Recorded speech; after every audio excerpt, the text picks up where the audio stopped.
Well, welcome everybody to our Saturday morning webinar. And this is a great subject to talk about today because evidently my computer is deciding to do what it wants to do without me asking it. And so we are going to talk about Start With Why by Simon Sinek, but more to the point, it is about clarity, discipline, and consistency. And because my words are being translated into text here, I hope that you will see some clarity in the presentation that we do today. And it's so important, this chapter especially, and we're going to go into the whys, the what's, and the hows later. But first, I would like to welcome Bob Wischmeier, who is such a great friend. Well, I'm glad to be here, Judy.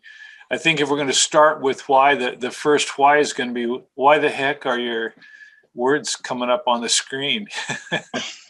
That may be the $64,000 question, but really it's great to be here. And sometimes with Simon Sinek, these chapters can be challenging. They require more than one reading. And I think that's probably a good thing. Bonnie and I had a conversation just yesterday about what does it mean to study? It's one thing to read something, it's something else to study it. And with Simon Sinek, if you're going to really get into what he's trying to teach us, internalize these principles, you have to study. And that's been a good thing for me, Judy. I've appreciated the fact that it's just not surface stuff here. This is information that we need to internalize and learn, not just for our businesses, but life in general, if you will.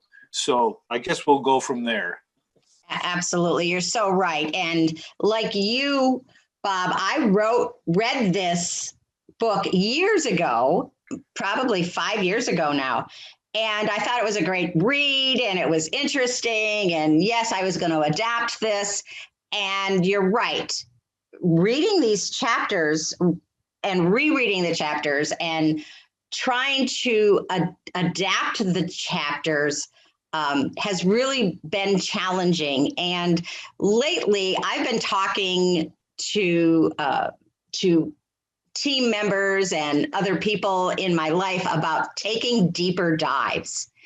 And really, that's what we need to do. Not only read, but also in the way we treat other people, the way we are looking to get new customers. And this chapter specifically talks about, really, to me, taking that deeper dive.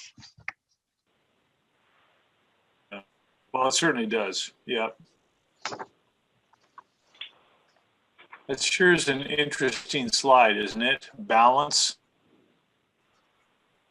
Yes. So my internet connection is a little unstable. Can you hear me okay? Yeah, you're coming through. There's a little bit of waviness in your voice, but otherwise you're okay. Okay. Perfect. Are you ready for me? I am ready for you. And we're going to talk about the why, how, and what, and really the importance of the balance of this and the order of doing this. And that's probably one of the biggest focuses of Simon's book is that order, that golden circle.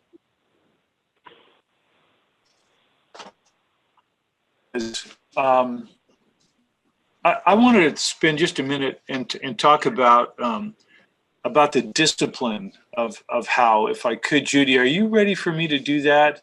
I don't want to interrupt your thought process with regard to the clarity, but I've mentioned this before to you guys, but in my lifetime as an adult, I've spent literally decades working with youth, young people, teenagers, some years with younger kids, but primarily with teenagers through different organizations. And I've always taught that the first two disciplines of the day were to make your bed and say your prayers. Now that sounds a little simple, I think. Make your bed, say your prayers. But as I always reminded the kids, the discipline of doing that every single day, by the time they've made that bed and knelt down and had a word of prayer, they've already accomplished two really, really good and important things for the day. And perhaps they've accomplished more than they would have accomplished the rest of the day. That happens sometimes. There have been days in my life where I've got to the end of the day and I thought, if I can just get back to where I started this morning, I will have won the day, because that's how life is. But consistency and discipline are extremely important. Simon Sinek says, once you know why you do what you do, the question is, how will you do it? And of course, the how is, those are the values or the principles that guide how to bring your cause to life, right? That's what that's all about. I look at Synergy. I look at the staff at Synergy and the way they treat me when I contact them, the kind of people who become active distributors and stay with a company year in and year out. All of us, everybody on this call, we have a connection to the company, the products. We use the products. We're disciplined to use them. The whole concept of elite health and leaving a legacy are really a part of why we're here. So for a company, it's the discipline to never veer from your cause, to hold yourself accountable to how you do things. That's the hardest part. Learning how to stay disciplined, keep that balance, that order in life. And Judy and I have talked about this a lot years ago when we were doing our 21-day challenge calls and some of those things. We have a tendency, and I know David Munoz often talks about affirmations.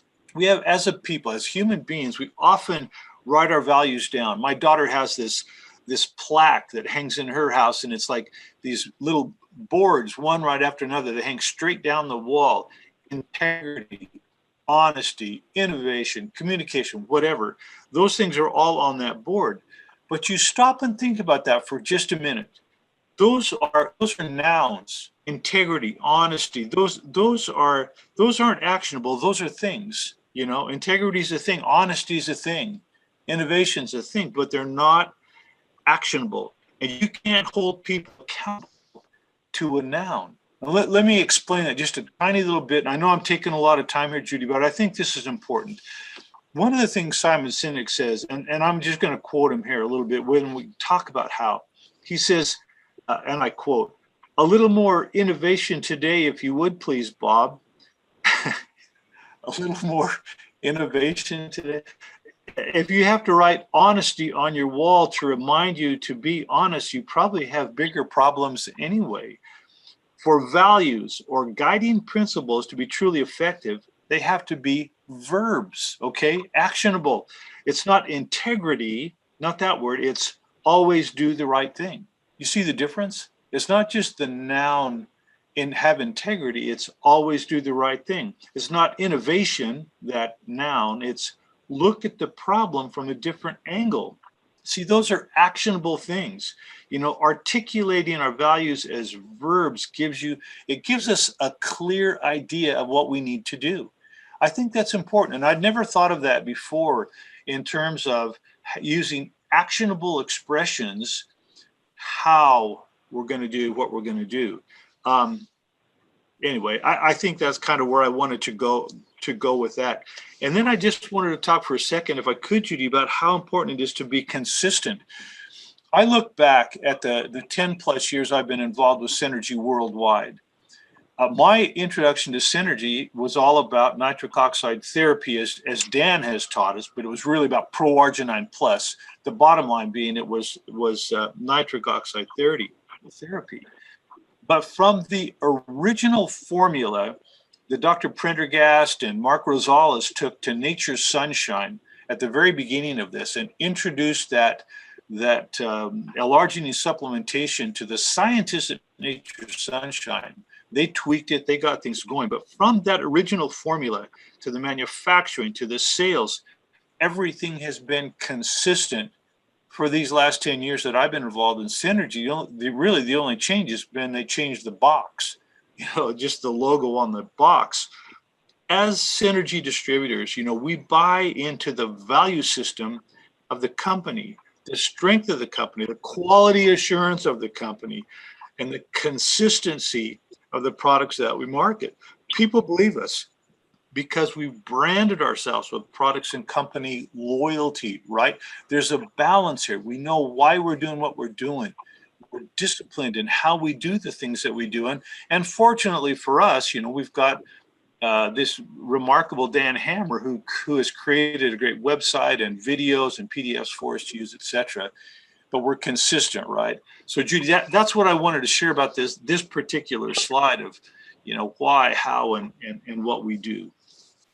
And you're right. This is such an important slide, Bob. And that consistency of when you have the clarity and the discipline to follow it up with the consistency is so important. Synergy has a wonderful consistency in their manufacturing process, but I would like each of us to look at our consistency. How consistent are we at doing our business? Now, that doesn't mean how much of the business you do, because we all have other things that are in our lives. Some of us have other jobs. We have family commitments, community commitments. We have faith commitments. So it's not the amount of what we do, it's the consistency of what we are doing in our business that is going to build up our business. You can't work 40 hours in 1 week and then not work for 6 months and expect your business to grow. So it's doing those little things every day over and over and over again that is going to grow your business. And even more than that, it's going to lead to your authenticity. It is. As you were sharing those things, I thought about some counsel that Dan Higginson gave us a few months ago about there are 3 things that you really need to do every day. Again, trying to balance your life out. You need to do something fun. You need to do something hard. You need to do something to serve others. Those 3 little things. And when he got done on that particular call with sharing those things, when I went downstairs from my office later, Bonnie had a little Post-it note in 3 different places in our house, reminding us that to do those things. And sometimes the hard thing is just being consistent. The hard thing is making that phone call, sending that email, whatever, business-wise. Those are the little hard things, I think, for a business usually, and being consistent. But being authentic, I kind of turned this authentic slide over to Judy. Go right ahead. And it's so hard. How can you say be authentic, right? Exactly. And it's a different meaning to everyone. It's a personal meaning. Meaning what is authentic to one person doesn't mean that it's authentic to another. This is one of those personal words that have to actually focus on ourselves. But it really comes back to the slide that we just talked about, the how, the what, and the why. And if that is together, then authenticity happens. When I think of that too, Judy, about being authentic, a big part of that is being honest, if you will. Even in my notes, I jotted down common sense. Having common sense, being honest, not spinning, and just being authentic, being who you really are. It can be a bit challenging at times. It's one of the things that I don't like about social media is that when we look at people's Facebook posts, all we see is the bright and shiny, and it's not very authentic, to be honest. Maybe it's not real. Maybe I'm not articulating what I'm thinking here as well as I'd like to, but the point being that honesty is a huge part of being authentic. You can't tell somebody to be authentic if they're not. You can't tell them to be. Exactly. But when they are, what it's going to do is it's going to build a relationship built on trust. Well, it will. You've heard that expression, I'd follow that man into a fire. Well, how does that happen? That you trust someone and their authenticity enough that you would follow them anywhere they went. It's like great leaders in battle and things of that nature. You have soldiers who love and appreciate and respect their leaders enough that no matter what, even bullets flying, they're going to follow their leader where he takes them. That's a big deal. And that's all a part of being authentic, being who you are, and the level of leadership that brings to you. So true. And we could probably spend a lot of time just on this slide. But another question I would have everyone ask of themselves are, what actions are you doing today to let other people know that you are being authentic? Kind of like Southwest Airlines. Yeah. This is interesting. I'm so I don't know. Maybe I've just lived in rural America too long. I look at that Southwest airline jet, and I think it must have cost a lot more to paint those colors like that than just a plain jet. It's the way my brain works sometimes. Cheaper airline, but your airplane costs more to paint. That's just a Bob thing.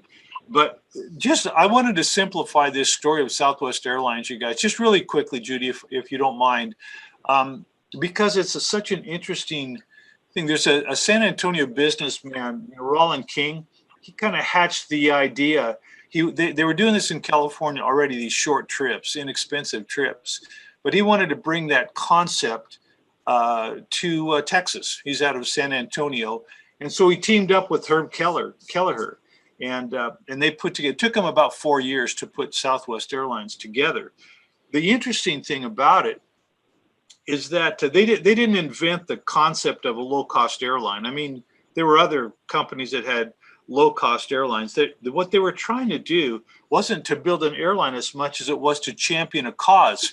Because back in the day, before Southwest came into play, only wealthier people could fly. It was just so darn expensive. And if you look back, I think back to when I was a kid, when people flew, they got dressed up. Women were in dresses and high heels, and men were in suits, and you could smoke on the plane, and they'd serve these big meals on the plane. When I was about 14, I think, I flew from Travis Air Force Base in San Francisco to Honolulu, and then on to Yokota Air Force Base, I think, in Japan. And it took 14 hours to get 14 hours of flying. Everybody was in suit and tie back in those. That was a long time ago. It's changed a great deal since then, of course. But the bottom line is they weren't trying to champion a cause. They were trying to make air travel affordable for regular Joe, for your average human being. And back in those days, if you ask Kelleher or King, who was their competition? Their competition wasn't United Airlines or any of those big airlines. Their competition was the car and the bus. They were trying to make air travel affordable. That was their cause, their purpose, their reason for existing. Their guiding principles and values stemmed directly from their why. And they were as much common sense as anything else. They wanted to make air travel fun and simple and cheap. Their why was tangible. Their product, their staff, their culture. I mean, flying Southwest Airlines was just plain fun compared to flying with anybody else at that time. They advertised, you are now free to move about the country. That was their cause. They wanted anybody to be able to afford to fly. And I mean, they needed to make money, of course, but Southwest Airlines was extremely profitable during the years. Other airlines tried to duplicate what they did, but nobody else was able to do it financially. Eventually they all stopped doing it. And it was just because of the no guiding underlying cause. It was just, the other airlines tried to work on a manipulation of pricing Southwest Airlines created a lifestyle, if you will. There are a lot of ways to promote people to do things, but loyalty comes from the ability to inspire people. And that's what Southwest did. They inspired people, and they made it so that the average common guy, like the rest of us, could afford to fly and go places. And it's hugely significant, Judy. It so was. And because of that, why they really changed the future of flight in the United States. They certainly did. People don't wear suits flying very much anymore. I can tell you that. It's more like pajamas. I've seen pajamas. Oh, brother. Well, and we want to talk a little bit too about manipulation versus inspiration. And the reason that we buy a product, we can be forced to buy a product and be manipulated into it. I think of the car salesman, and that's not really fair. But I remember when I was young, sitting in a car dealership for hours being manipulated to buy a car, and buying a car and not really feeling good about the purchase. Yeah. When we go into a purchase and know the reason behind our why, that purchase is so freeing. Recently, I've been talking to a woman, mostly over email, sometimes over the phone, but she's asking me questions. And every time I answer her question, I give her a reason why. And some of the questions were very simple. Some of them were complex. I sent her videos, and I talked about statins and her challenges with cholesterol. And I never told her that nitric oxide therapy was going to heal her. But through this 4 months worth of questions, last night when I opened up my email, I looked and I had a new team member on my team. And it was her. We never once talked about the business. Huh. But she joined as a team member. And I really believe that it's because, through what I did and how I helped her find her why about the products and the company, that she was inspired to become a team member. It was not someone that I would have ever asked to be a team member. But I definitely did not manipulate her. And of course, we're going to have some great conversations to find out what she's going to do in the business. That's a beautiful story, Judy. I'm really, really happy to hear that. That's good business on your part.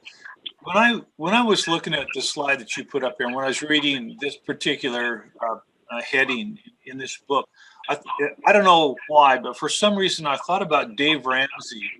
Dave Ramsey has his financial institution, financial university. Bonnie and I actually paid $100 one time and took his classes just to study about his concept, his ideas about financial security, and it was very helpful. One of the things that he talks about is throwing away your credit card. He's just death on credit cards and paying for things with cash. And there's a reason for that. He's trying to get people to get themselves out of debt. But there's this feeling like if you're being manipulated to take out your credit card and pay for something that somebody's trying to tell you with a credit card, it's not all that hard to do. You just swipe the card and you don't even have to give it a second thought. But if you have to take your wallet out and count out the cash that you're laying on the table, another individual, a salesman individual's ability to manipulate it is really diminished because you're looking at cash money laying on the table. And it's hard to give up that green stuff unless you're really inspired to make that purchase. It makes a difference. Well, it's just a little thing, but it brings that back into my mind, my thought process of how it is to be manipulated versus how inspired you might that. Why do people stand in line all night long to get a new iPhone? Is it because the iPhone's the greatest thing since sliced bread? It's not. But people buy into that product, that company, that whole thought process of Apple. And the people stay up all night long to buy the first one to get that new phone. It's an interesting concept, manipulation versus inspiration. But your why you do what you do really comes into play when it comes to paying for stuff. Right, Judy? Absolutely. Absolutely. I thought this was very interesting, Bob, about our doing business is like dating. And I don't even know where I heard it from, but years ago I heard someone say, how do you talk to a customer, and how do you have them learn about the product? And I was told it was like dating. You would never ask someone to marry you on a first date, right? There's a process. The first thing you have to do is open the door and meet them and learn about them and so forth. But you don't ask for someone's hand in marriage on a first date. Well, it's been more than 47 years since I was in the dating game. So, it's been quite a while. But, I see things like, what do they call it? Speed dating or something like that, where you have a quick sit down and talk to somebody. Yes, Dating, that's what it is. Speed dating. Business is like dating. It's, he uses an example. Simon Sinek uses an example. So this guy sits down on his first date with a girl and he says, I'm extremely rich. I've got a big house. I drive a beautiful car. I know a lot of famous people. I'm on TV all the time, which is good because I'm good looking. I've done really well for myself. What a great way to introduce yourself to a new person, right? You reckon he's going to get a second date? Because I'm thinking that girl is just going to stand up and walk away. Because I couldn't stand to be in the same room with somebody like that. It's just honesty and authenticity, again, come into play. How you present yourself, no matter the manipulations you choose, it's just not the right way to build a trusting relationship, right? And I don't think there's anybody here that doesn't believe that. But businesses and companies work hard to prove their value without ever saying why they exist in the first place. And I think that's where the struggle comes into play, same with people. And Simon Sinek says, quote, like on a date, it's exceedingly difficult to start building a trusting relationship with a potential customer or client by trying to convince them of all the rational features and benefits. Those things are important, but they only help the customer to rationalize their purchase decision. If you can articulate why or your cause, people will see your loyalty, your commitment. They'll be more likely to buy into what you're doing. And it's the same thing in that dating situation. When you sit down with somebody and you're just honest, have an honest conversation, share a few minutes, listen to what the other person has to say. And this is hugely significant in our business, in the network marketing business, in particular in the health industry, is we need to learn to talk a little less and to listen a great deal more. Find out what that potential client, potential customer has to say. Everyone wants to talk about their health, right? People do. I do, I talk to my friends and we're always, it always comes around to what part is hurting today, We're old enough now that some of these moving parts are wearing out. And, I got a sore back. Well, I'm sitting with a hot pad on it right now. I want to talk about that a little bit. But the point being that, it's the same thing with business. Listen to what that other individual sitting across from you has to say as well.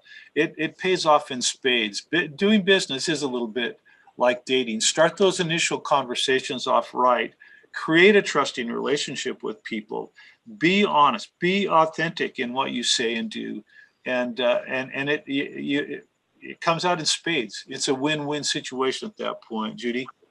Yeah, and if you're right, Bob, if you start with the why, I like the end of this story about how his name is Brad, right? Brad goes back out on, I don't know if it's the same date or just doing the date differently, but he starts with his why. Yeah. And what's different is he's talking about the why of his life. And if I could just share that part of it, he really starts with saying, what I love about my life? I get to wake up every day to do something I love. I get to inspire people to do the things that inspire them. It's the most wonderful thing in the world. In fact, the best part is trying to figure out all the different ways I can do that. It really is amazing. And believe it or not, I've actually been able to make a lot of money from it. I bought a big home and a nice car. I get to meet a lot of famous people and I get to be on TV all the time, which is fun because, I'm good looking, but I'm very lucky that I'm doing something I love. I've actually been able to do it pretty well because of it. Different conversation.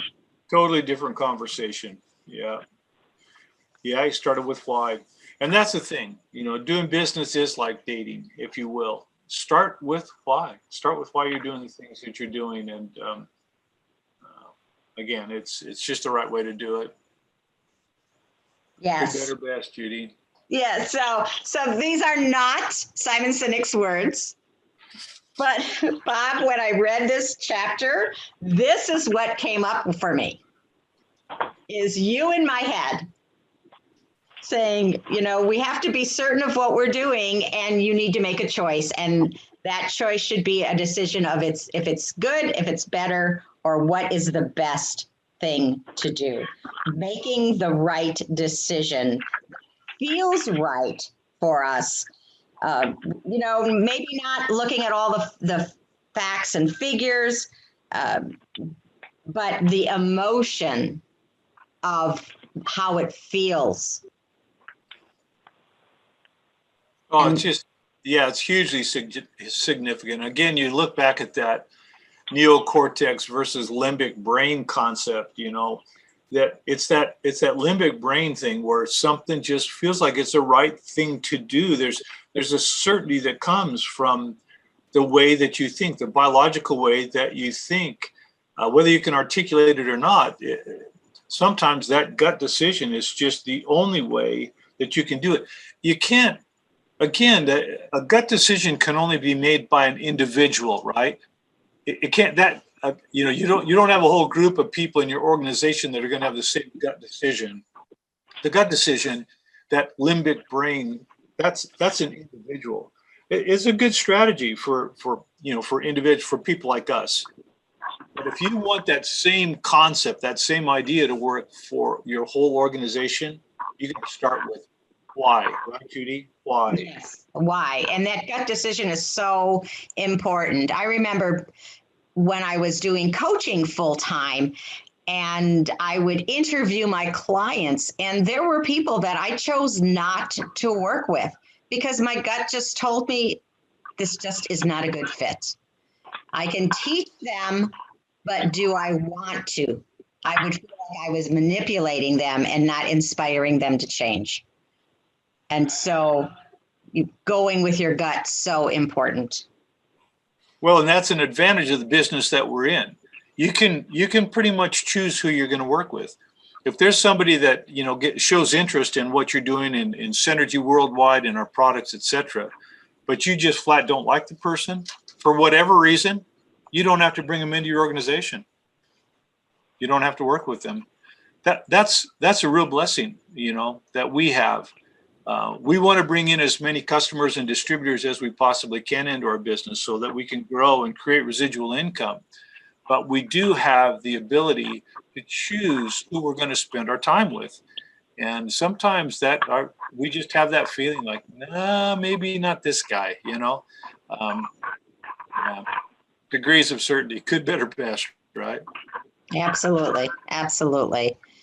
And so, looking on the what, the how, and the why is so important, and to make sure that we're starting with the why finish with the how and finish with the what and have that how be that butter on that bread.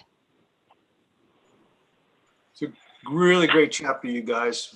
It's well worth reading. If you have a copy of Simon Sinek's book, I would suggest get it out. It's chapter 5, part 2. It's just good information. So I'm really glad, Judy, that we're going back through Simon Sinek, because this has made a difference for me in terms of how I've internalized some of these things that Simon Sinek taught. Like you, I read this book years ago, and when I opened it up to start this study again, I had already underlined 2,000 or 3,000 things in red in this book that were just sitting on my shelf. Some things I remembered, some things I didn't remember, and I certainly hadn't internalized all this information as well as I could have. So it's been a great study, Judy. I appreciate doing this with you. And that's all I had on my notes for this morning. Judy, you have anything else? Nope, that's basically all we have. We are so happy to share the time with everyone. We're hoping that you got something out of it, just one thing to take away that will make a difference in your life. And if you have any questions or comments, now's the time to step up and ask. So Judy, this is Dan. Can you go back? I think it's your second or third slide where you have the why, how, and what. There it is, right there. So as you were talking, Bob, about this whole aspect, I wrote down some notes, because sometimes it's important to, we look at why, we look at how, and we look at what. And what do those things actually mean? Now, for me, the why is the Million Lives Project. That's my focus. That's the mission. And what I've done is I've tried to make the Million Lives Project less specific so that the mission of the Million Lives Project resonates with more people. And what I mean by that is the Million Lives Project, their goal is to help 1 million people or more understand how to use natural ways to address most health concerns. So that's a more generic way, because not everyone has cardiovascular health concerns, or they don't know that they have cardiovascular health concerns, but maybe they have something else. Maybe it's weight management. Maybe it's problems with their gut health. Maybe, whatever it might be. So it gives you the opportunity to understand where a person's coming from and be able to then introduce them to the correct synergy product that can help them. But what I wrote down that I thought was important for people to understand is this discipline of how and the consistency of what. So the discipline of how, well, what is the how? And what I wrote for that, Bob, is marketing. And you talked about nouns and verbs. Well, some people will look at marketing as a noun, and then it's like, okay, you don't do anything with it. But marketing is not a noun, it's a verb. Marketing is a verb. And then what's the consistency of what? The what is your method of marketing. What is the method of marketing that you're using on a consistent basis to get your message out, to help people understand your why? So I just found that slide was extremely helpful for me, because on my notepad here, how equals marketing, what equals method of marketing.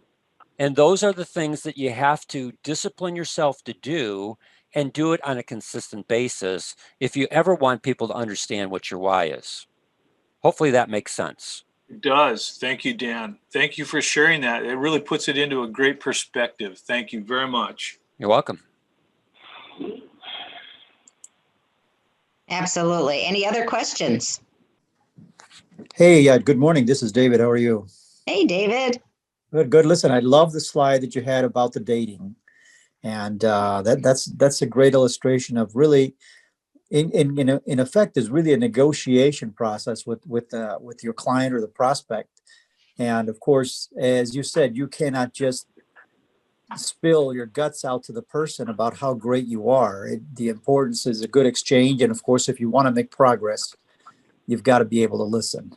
And so I thought that was a great comparison to what we do with the clients, for the clients, in terms of a negotiation aspect, really, of trying to do the best. And of course, when we are dating, well, back in the day when I used to be dating, of course, I used to try to identify with the individual across the table as we see there and be empathetic and understand the values, and of course associate it with my own, and to the point where you find common ground. So thank you for that slide. It's something I might be using in the future myself. So thank you. You're not going to be dating again, though, right? You're talking about business, right, David? What Totally makes it business, clear here? Bob. Totally business. No interest in redating. Yeah, there we go. Okay, just want to make sure.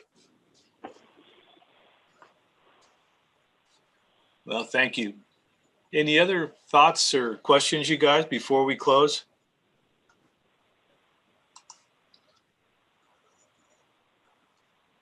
No? Well, if not, just thanks again, everyone. Have a wonderful weekend. We have some great times coming up. A lot of family connections. Maybe not physical get-togethers, but this is great conversation methods to make those connections with your family. So don't just use it in business, but use it in the dating, so to speak, of your friends and family and getting to know them better. It'll make a difference. Yeah, thanks, Judy. Good counsel. Listen, next Monday morning, Paul Bladd is going to be joining us from Seattle, Washington on our Monday morning call. We never had Paul Bladd on the call before. Kind of looking forward to hearing what he has to say. He's a really good man. He and Rudy Pedrosa are business partners and have done very well with Synergy Worldwide. So be interesting Monday morning, 7:30 a.m. Mountain Time. Love to have you on the call with us. So jump right in, you guys. Appreciate it. Okay, Judy, thank you so much. Everybody take care, and we'll see you again before you know it.